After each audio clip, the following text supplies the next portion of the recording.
సంవత్సరాల తరబడి ఎన్ని మందులు వాడినా మీ మోకాల నొప్పులు తగ్గట్లేదా? ప్రాణ పెయిన్ క్లినిక్ లో అత్యాధునిక చికిత్స.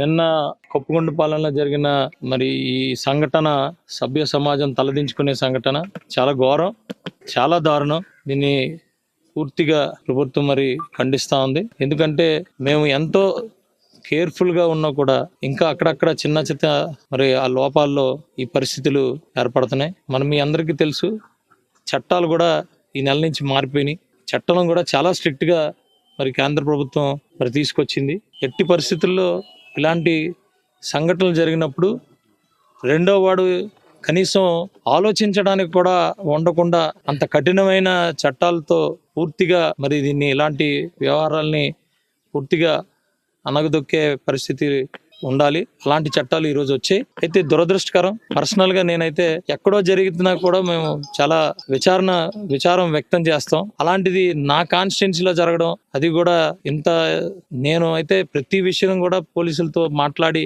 అనేక సందర్భాల్లో ఈ నెల రోజులు కూడా నేను మాట్లాడటం జరిగింది. ఎందుకంటున్నానంటే ఈ గంజాయి తాగిన కుర్రోళ్ళు అయితే అసలు కంట్రోల్లో లేకుండా ఉన్నారు. గత నెల నుంచి కూడా పోలీసులకి సెబ్ వారికి కూడా ఐడెంటిఫై చేసాం, స్పాట్స్ ఐడెంటిఫై చేయించమని చెప్పాం. అలాగే ఎవరైతే కన్జ్యూమ్ చేస్తున్నారో వాళ్ళని ఐడెంటిఫై చేయమని చెప్పాం. ఎవరైతే విక్రయిస్తున్నారో వాళ్ళని ఐడెంటిఫై చేయమని చెప్పాం. ఇదేదో వన్ సింగిల్ ప్రాసెస్ కాదు. తాగిన వాళ్ళని కానీ అమ్మిన వాళ్ళని కానీ పట్టుకొని పోలీస్ జైల్లో వేసేసినంత మాత్రాన్ని ఏమీ అవ్వదు.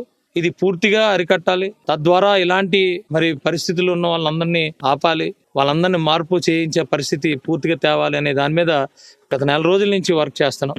ఎవరైతే వ్యక్తి హత్య చేశాడో ఎంత కఠినంగా ఉంటుందో చూద్దురు కానీ మొహమాటమే లేదు అందులో మొహమాటం లేదు. ఇప్పుడు ఆయన విషయం గురించి మాట్లాడలేదు మనం. అలాంటి విషయాల్లో ప్రేరేపించే పరిస్థితుల్ని మనం కంట్రోల్ చేయడం ఎలాగనే దాని మీద మనం మాట్లాడాలి. ఎట్టి పరిస్థితుల్లో అతన్ని ఎవరు వచ్చినా రక్షించలేరు. చట్టం ముందు ఎట్టి పరిస్థితుల్లో శిక్ష పడేటట్టు చేస్తాం. ఆ శిక్ష రెండో వాడికి భయంగా ఉండే అంత శిక్ష పడేటట్టు చేస్తాం. చట్టాలు కూడా అంత స్ట్రాంగ్గా ఉన్నాయి. నేనేదో కామెంట్ చేయను, దిశా చట్టాలు వాటి మీద నేను కామెంట్ చేయను, కానీ 100% ఇప్పుడున్న చట్టాలతో ఎట్టి పరిస్థితుల్లో చేరు. కానీ ఇది కాపాడుకోవాల్సిన విషయం. ఏదో ప్రతి ఒక్కరి దగ్గరికి ఒక్కొక్క ఇంటికి ఒక్కొక్క పోలీసులు ఇది కాదు కదా.